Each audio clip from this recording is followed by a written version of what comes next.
The question is again about the expired passport problem. Sometimes the passport is taken away from you. Yes. Can you keep the visa, or do you can't tear it off the passport? You can't tear it off because you're not actually allowed to damage a passport intentionally. So if you tear a page out, you're probably actually going to get in trouble with the Moroccan government. That's not, something that we do. But the Moroccan government is letting people keep their passports more and more often. They don't always do it. I would my recommendation is just to ask the guy, say, please, I need the visas that are in this passport. Don't punch holes in the visas, punch holes in all the other pages, and let me keep the passport so that I can travel with it. That's my advice. I don't know that it's always going to work, but we do notice that more people are able to keep their passports now than was the case in the past. My name is Nofan Hari. I'm with Morocco's news agency. I have a couple of questions for you, please. So do you have any statistics regarding how many visas are issued every year from Casablanca Post to the Moroccans? And the second one is from your position right now and from your former experiences back in the Middle East, do you see any differences or any specificities as well as Morocco is concerned? I mean, as the Moroccan applicants are concerned, is there any specificities regarding them? You mean do you mean issues that are unique to Moroccans in terms of applying for visas, or? Yes, I mean in terms of the qualities of the appliance especially for the students or for the business. We have a lot of professors here in the United States. A lot of people working for international organizations are. So how do you see that? Okay. In terms of things that are specific to Morocco, we see a large number of Fulbright scholarships, which is fantastic. The level of cooperation between the Moroccan government and the United States government in terms of cultural exchanges and educational exchanges is fantastic. And it's always growing deeper, and that's something that we are always heartened by. As all of you know, Morocco is America's oldest friend. It was the first country to ever recognize the United States.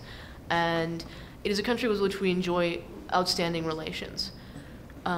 So we see a lot of great exchanges at the academic level and professional exchanges that are probably deeper and have a longer history than is true with many other countries.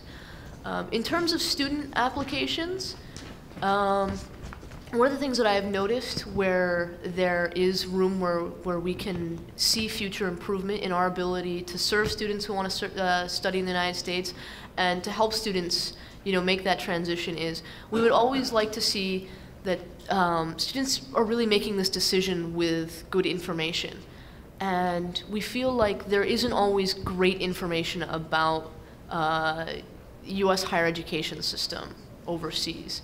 Students don't necessarily know how the US higher education system works, what a community college is and what purpose it serves, what it's like to study at a liberal arts school versus, a major national research university, because our system is so different from the French model. So it's something that I want to work on in my role as the Non-Immigrant Visa Unit Chief, working with the universities, with their representatives in Morocco, with organizations like Ahmed East, to help students get the information they need to make the best decision for them on what school is the right place for them to study. There is no best school in America. There's only the best school for the student, and we really want to make sure that they're getting the most out of their educational experience. In terms of statistics, we're compiling them right now, so I don't actually have the statistics. I can tell you that I am heartened to see that we have a very healthy rate of visa issuances from Morocco. We issue, far more visas than we turn down because we have a great relationship with Morocco. We find that most people do want to use their visas appropriately, and it puts you in a terrific position when you are a consular officer. It's not nice to have to say no to everyone all day long. So I really enjoy my job that for the most part I get to tell people yes and help them go visit a family member or go study or to find a new business opportunity in the United States. Nice initiative. Thank you, Hassan. Thank you to the Moroccan Embassy. And we should like to see more of this initiative. And Hassan, you're always working hard over time. And definitely thank you for facing all these questions. It's my pleasure. Thank you. Two simple questions. People who are denied visas, do they have any appeals rights? People who are denied, do they have any appeals rights, are they entitled to an explanation? Here's our policy. If we deny your visa, we do it face to face. You know, I always try to give an explanation why the visa is denied. You do not have a right to appeal in terms of a non-immigrant visa. It is a very broad discretion that they give us, and we try to use it in the most judicious way possible. We know that we have a lot of authority because our cases are not, you know, appealable. And I know that's difficult. You know, you might feel like the minute and 30 seconds you got in front of a consular officer wasn't long enough to explain a case. In terms of an immigrant petition, you know, the cases that usually end up being appealed are cases where we think it's, you know, a fraudulent relationship. Those cases are sent back to the US Citizenship and Immigration Services, and there's a possibility then to appeal those decisions, to provide more information, to explain anything that might have suggested, you know, to the consular officer that the relationship was not legitimate. So for something like that, there is the opportunity to provide more information, to provide an explanation, to get a second, you know, get a second chance. But in terms of a tourist visa, you don't get an appeal, but you can always apply again. Hope that you get an officer who sees your case differently. Yeah, again, thank you for coming. My question is about, I mean, you've been to Morocco, so you know what the situation is. And obviously, you know, the situation here is, what is it that we all can do, and just give us your general advice, to have more Moroccan students come to the US? We know there are a lot of students coming from other countries, from China, India, and so forth. In Morocco being a Francophile country, so this is relatively new. And also a question of money. Morocco is not Saudi Arabia or any of the Gulf countries, right. So income is limited. So what is it that you think should happen to have students from Morocco coming here at a certain, you know, at a higher number? Of course, we want to facilitate people seeking educational opportunities in the United States. And we know that the money issue is different for the average Moroccan family as compared to, you know, a Saudi Arabian family, perhaps. There are basically two major issues. We want, like I said before, we want to see the students have really done their homework, that they know what they're getting into. So you can help them in that sense. If you know someone, you can guide them in terms of helping them do the research into schools, to find a school that is a good fit for what they want to do, to help them ask the right questions. Because a lot of times we find that students just sort of, they get told things by agents for the universities, and they don't really know the right questions to ask because they're not really familiar with the American model. So they come to the interview and they're not really prepared to talk about what it is that they want to do. So if you know someone, you can take that mentoring role to say, tell me what you want to do with yourself. And I know it's tough for an 18-year-old. I'm not doing now what I thought I was going to do when I was 18. I think I'm happier for it. But, you know, it's hard when you're 18 to say, this is my plan in life. But we want to see that people are thinking about these things. So if you can help them with that, you know, doing the, you know, like the asking the right questions, exploring the opportunities that they have in the United States. And then in terms of the funding question, you know, the further away someone is in terms of relationship to the student, when we're talking about funding, the harder we look at it.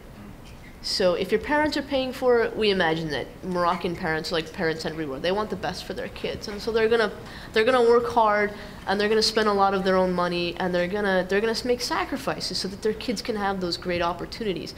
But when someone tells me, you know, my third cousin is gonna go bankrupt putting me through college, it's harder for us to believe that, because your third cousin has kids of his own that he has to put through school.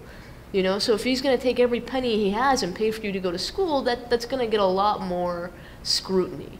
So if it is a more distant relative paying for the schooling, we want to see that they can do it without creating such a hardship for themselves that it doesn't make any sense. Is there like a system that might be happening with other countries where you have a certain university or a number of universities working with the embassy and with the potential students to come, and for the system to be sort of normal routine for you guys. I guess now it's not all that common to have students from Morocco coming here and paying for the tuition. I don't know, I'm asking. But I imagine if it happens more often, there would be some sort of a routine where students already know where they're going, they already have friends and so forth. And the university has done its job in relaying the information. Actually, I mean, we don't go out and seek particular universities to pay favor over others. You know, we don't make that sort of judgment because, like I said, you know, it's not like there's one great university. There's the best university for each individual student. That being said, there are university-to-university exchanges. But this is where we see students just spending a year or a semester in the United States. For example, Al Akhawain has an exchange program with the University of Montana, Bozeman. So students at Al Akhawain will come to the United States and they'll study for a year and then they'll go back. So that is something that's really up to the universities to reach out and make those connections. What we do is we like making contacts with the universities where Moroccan students study so that we get a sense of what they offer to students. And then we get a sense of what they're doing to make it possible for Moroccans to have a nice smooth transition into being a student in the United States. You know, I would love to see sort of private funding become available if people would set up scholarships to help, you know, students from Morocco. Those things, you know, the State Department does do programs. They tend to be at the master's degree level. You know, if you know a very promising student who has a bachelor's degree and wants to continue their master's degree or PhD level studies, encourage them to apply for a Fulbright. It's one of the most amazing programs in the world. It's absolutely remarkable, and it opens all of these doors. I know so many Fulbrights who are doing the most amazing things with their lives. So if you know students like that, encourage them to apply, because the State Department picks up the tab. In the State Department and the university, they join forces along with the government of Morocco. They make sure that cost doesn't become an issue, so those really promising individuals have the opportunity to study and do research and really grow in another culture, you know, come to the United States and have terrific opportunities to work and study. So I have some difficult questions here, and they're very personal, and I will hand this to you. Okay. Talking about the World Fest, Dallas World Fest, I would like to thank you and thank the consulates in Casablanca for issuing the visa and issuing it on time to make this event happen. I have a letter from Mr. Shaib Saleh who wishes to share with the audience and with Ms. Nahal Kazemi his great success story with the World Fest. As the president of the Moroccan Association in North Texas and co-organizer of the World Fest 2010, I would like to let Ms. Kazemi know how pleased we are with the US Consulate in Casablanca. Indeed, we recently hosted a delegation of 45 guests from Morocco. Each one of these guests have contributed to a very successful festival, which was celebrated in North Texas on October 22nd and 23rd and 24th, 2010. A record high of 28,000 Texans attended the World Fest and were able to witness firsthand our Moroccan culture and heritage through the Moroccan Village Expo, purposely built for the World Fest. The US Consulate showed an amazing professionalism in assisting our special guests, including artists, performers, officials, etc., in expediting their visa requests. By doing so, the US Consulate helped us create a unique festival and memorable moment shared with our Texas friends. We truly appreciate the hard work of everyone of the US Consulate of Casablanca. Thank you. Anyway, I want to thank Ms. Kazemi for coming to talk to us about such an important issue, despite her busy agenda and short stay in Washington. These sorts of exchanges are wonderful to hear about, and we are so happy that it went well. And then it helps to keep the friendship between the United States and Morocco strong and enduring after more than 200 years. And that's a fantastic thing.